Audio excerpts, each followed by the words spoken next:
Hello, everyone. Good afternoon, and welcome to Virtual Planetarium, the Sky Tonight, part of our MOS at Home programming. My name is Janine. My pronouns are she and her, and I'll be your moderator today. That means I'll be reading some of your questions and responses, which you can submit below using the Q&A button at the bottom of your screen here in the Zoom meeting. If you'd like to see captions during today's program, you can click on the Closed Captions button at the bottom of your screen and select Show Subtitles. And if you're joining us on Facebook or YouTube, hello! We're so excited you're joining us here today, but unfortunately, I'm unable to see your comments on those platforms at this time. We're so delighted to have all of you here today as our audience. Let's meet our guide for today's journey. Daryl, that's you. And don't forget to unmute.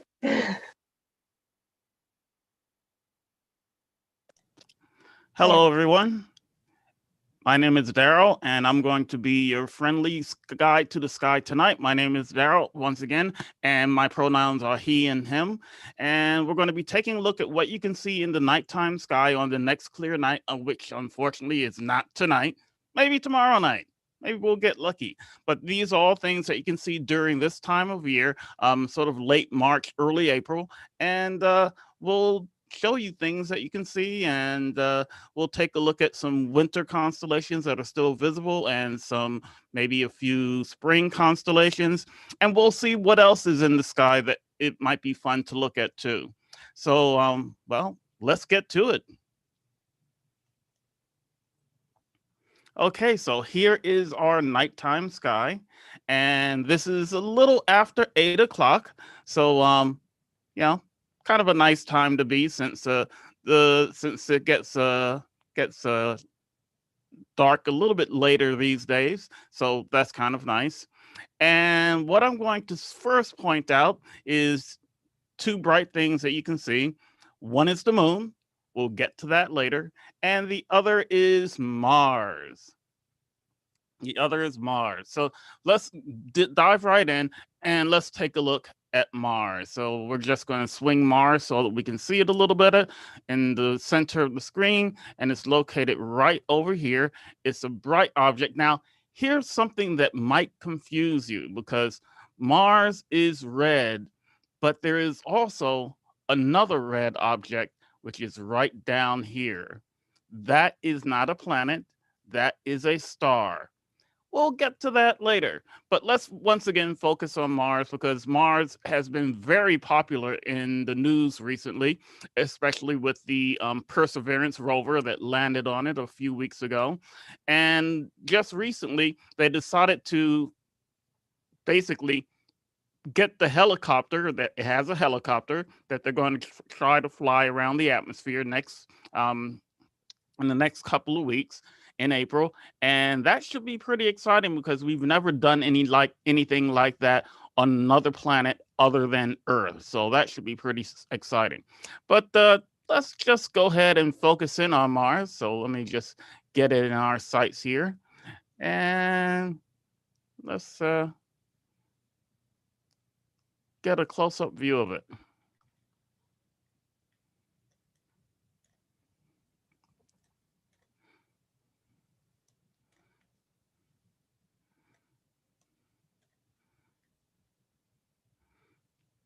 And it looks like our close-up view isn't happening. Just give me 1 second here. Need to make some more adjustments.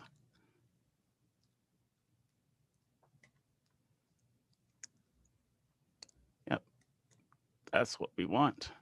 Okay, let's once again get close up. That's a little bit better. So there is Mars. This is sort of what you might be able to see in a good telescope view, but I mean a good telescope view.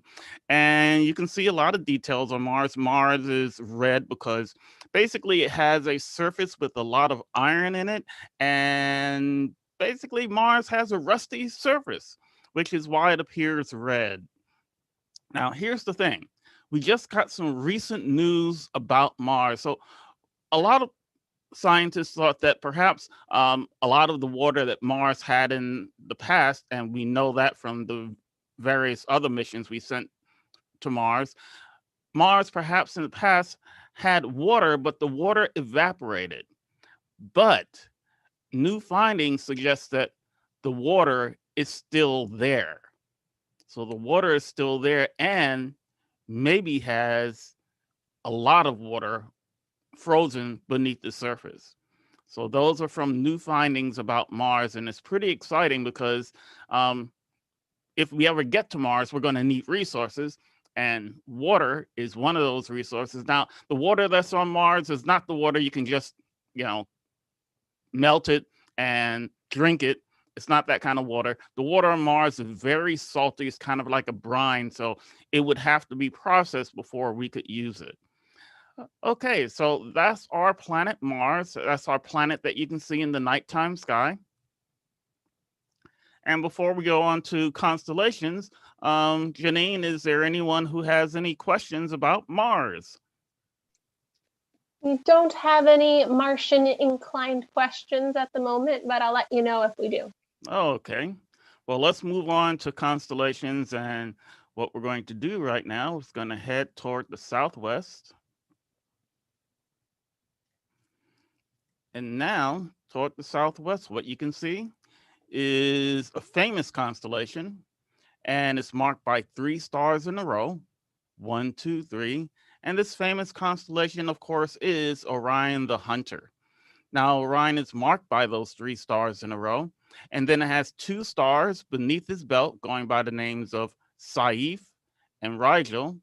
And let's see if we can get a little closer. And then 2 more stars over his belt going by the names of Bellatrix and Betelgeuse, but a lot of people like to call it, as it looks, Betelgeuse, and it's okay to call it Betelgeuse. Betelgeuse, there I said it 3 times.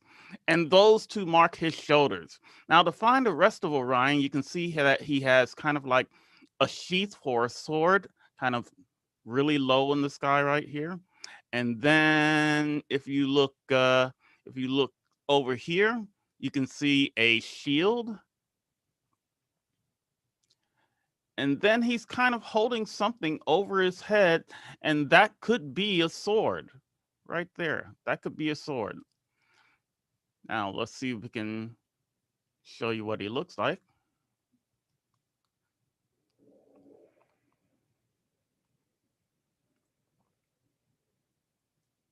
And there he is, Orion the Hunter. And, well, let's put up the picture so you can see what people imagined him looking like. And there he is, Orion the Hunter. Now, you might notice that another constellation came up with Orion, and that's okay. We'll get to that right now. Okay, that constellation, well, let me first show you how to find it.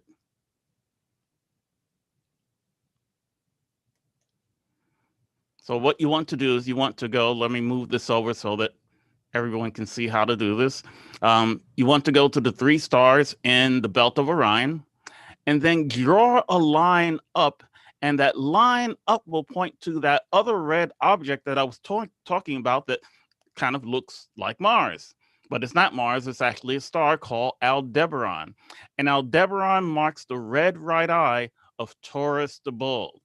Now, once you found that red right eye, you can see his, make this a little bigger, you can see his V-shaped face right here. And then if you extend each side of the V up, extend it up to this star, you come to the tip of one horn, go back down, extend the other side to the tip of the other horn, and there you have the face and the horns of Taurus the Bull. And let's put up the lines again. And there he is. Now, you might also notice something else on Taurus's back. Nice group of stars right here. Let me make sure you can see it in your screen. Let me move this over a little bit more. Nice group of stars right here. Now, if you look very carefully, you might say, oh, it looks like a Little Dipper. Yes, but it's not the Little Dipper. Little Dipper is in the northern part of the sky. And if we have time, we'll take a look at that later. But here's this group of stars. It's called the Pleiades star cluster, and sometimes also called the Seven Sisters, because if you were in dark skies, you may see 7 stars. Usually people see 6. You may see 7 stars. If you look at it with a pair of binoculars, you'll see more stars. And if you have a telescope, well, let's just select this cluster right here and let's bring it into sight and zoom up on it, and let's see what we get to see. And you'll see that it's not just 6 or 7 stars. It's an entire cluster of stars all packed together in this one area. So there are these things called nebulas, and we might get to that. There are these things called nebulas that stars are born out of. Now, when they're born, they're emitting a lot of radiation, and sometimes they push the clouds away with that radiation, and so that all you're left with are the stars. But here in this picture, you can see that there's still some parts of the nebula still visible, and the stars are brand new, so they're blue and hot and brand new, and you can still see a little bit of the nebulosity here. But the Pleiades star cluster over there as part of sitting on the back of Taurus the Bull. Okay, let's put things back to perspective here. Now, before we move on to any more constellations, anyone have any questions about Orion or Taurus? We do have a question about Mars from Procyon, who's 8, and they would like to know, how big is Mars? Oh, good question. Mars is actually not that big. It's half the size of the Earth.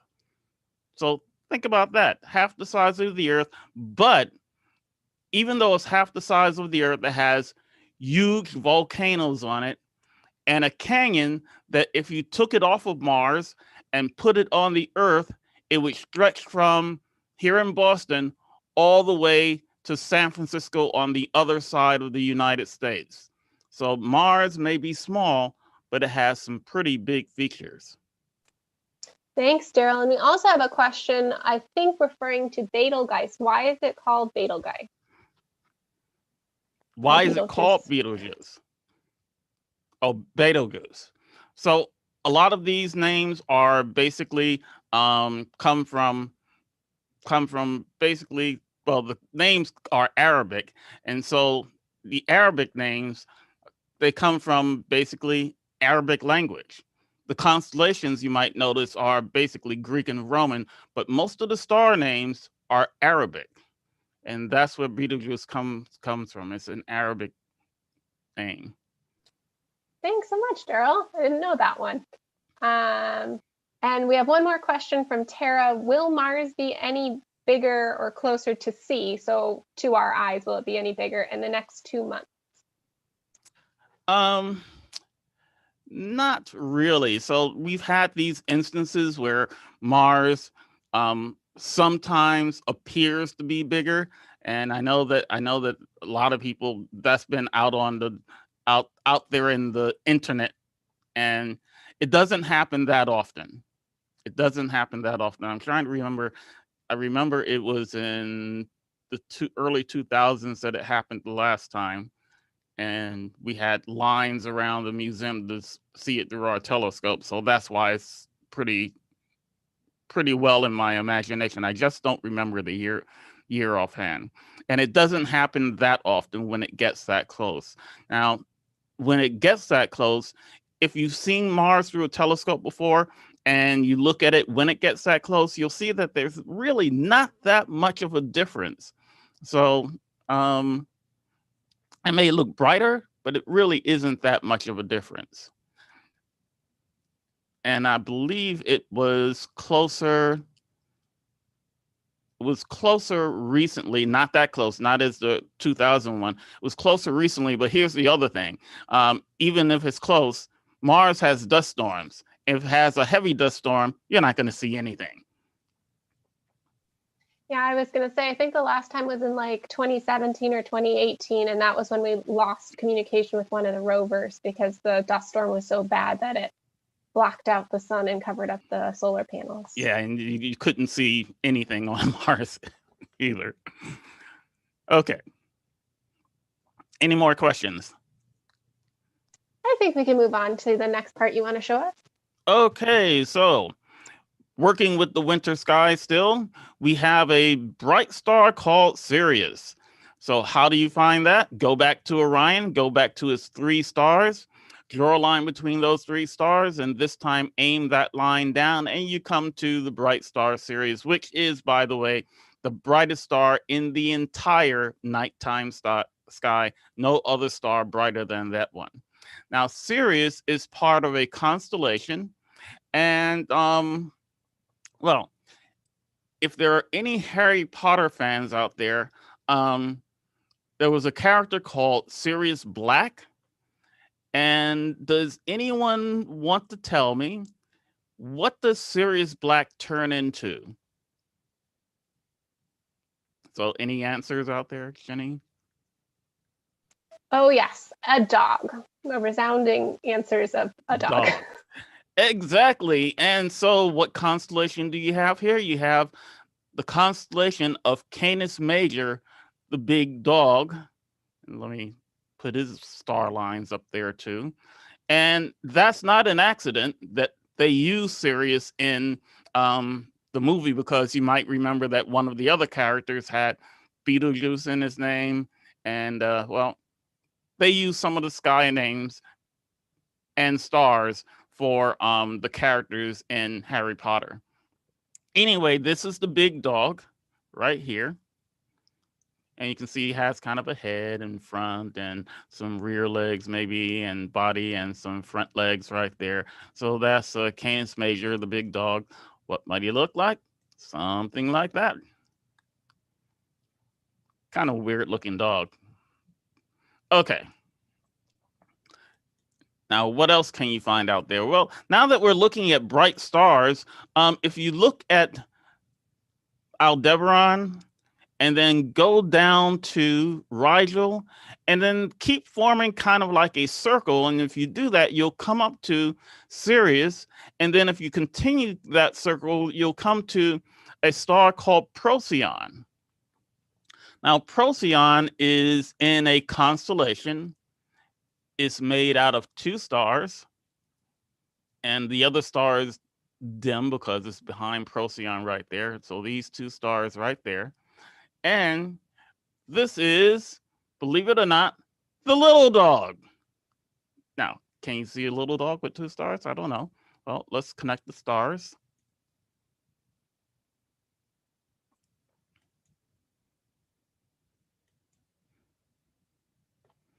Believe it or not, there's a line there. But let's see what the dog might look like. There is Canis Miner, the little dog. Isn't that sweet? Made out of 2 stars. Now, how they got a dog out of 2 stars, I cannot tell you.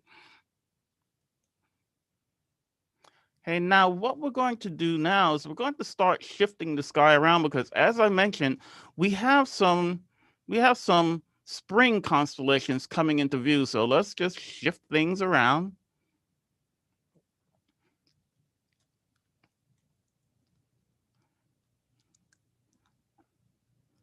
Okay. So in the northern part of the sky, what we have is something else that a lot of people might be familiar with, and that is this thing right here. You might remember it as the Big Dipper. And here it is the Big Dipper. Now, the constellation is actually not the Big Dipper. The Big Dipper is an asterism. That means it's something that we can see that looks familiar. The constellation actually takes up this whole portion of the sky, and it's called Ursa Major. So let's pick a star in Ursa Major so we can get the lines there, and let's put them together. And there's Ursa Major. Now, what is Ursa Major, you might ask? Well, Ursa Major is the big bear with a long tail. And there are lots of stories about how the bear got its long tail. You'll have to look those up. There are a lot of them. Lots of stories about how the bear got its long tail. Ursa Major, the big bear. Now, one of the reasons that I wanted to point out Ursa Major and the Big Dipper is because if you saw what I did at the beginning of the tour, I used other constellations to kind of point you to other constellations. Well, this is one of those times where you can do the same thing with the Big Dipper. So let's get rid of that.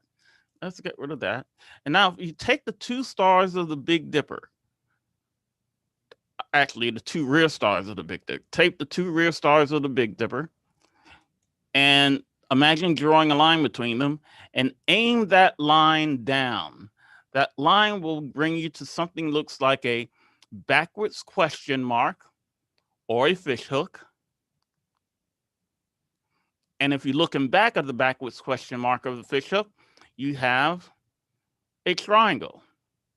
Now, if you connect those two parts together, you have an animal, and this animal has a mane. Well, I'm gonna just ask, anyone want to guess what this animal might be?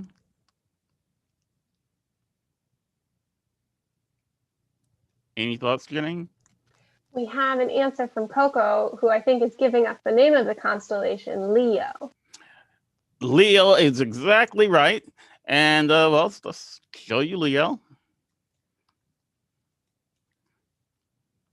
And there's what Leo might look like with the lines connected. But of course, we can show you the lion. So those are some of the constellations that you can see in the sky during this time of year. And before I finish, does anyone have any other questions? We have a question from Deborah, who would like to know, will Jupiter and especially the 4 Galilean moons be visible again anytime soon? Will they be in the night sky? I think they're going to be visible later in the year. Right now, they're all basically clustered around the sun. But later in the year, as things move around, they'll be visible in the sky once again. Okay, and then we have a question from Regina, if there will be any comets that we can see in the evening sky this spring or summer. Oh, don't I wish. Don't I wish. We've been waiting for another bright comet for a long time, but unfortunately, none scheduled for this time of year. Sad. That's a bummer. We have a question from Prisha, since we were talking about how you can point from one constellation to the next. Where is Ursa Minor? Good question. Okay, so let's bring our sky down, or rather, let's see. Let's see if I can bring it.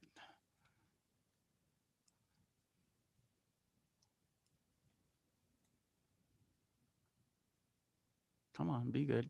Okay, I'm gonna have to do it like this. Okay.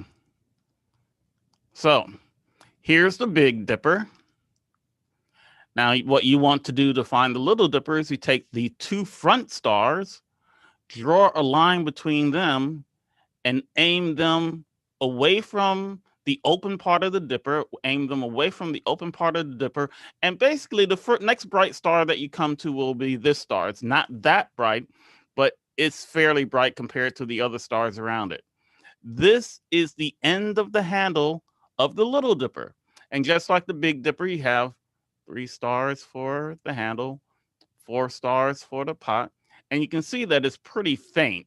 It's really hard to see the Little Dipper in, suburban areas and in the city. If you're in really dark skies, you'll be okay.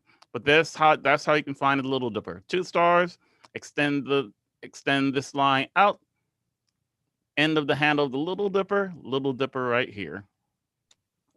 Yeah, my favorite story about the constellations is the one that says that the mama bear kept losing her baby bear, so she pinned his tail to the sky, so he wouldn't lose him anymore.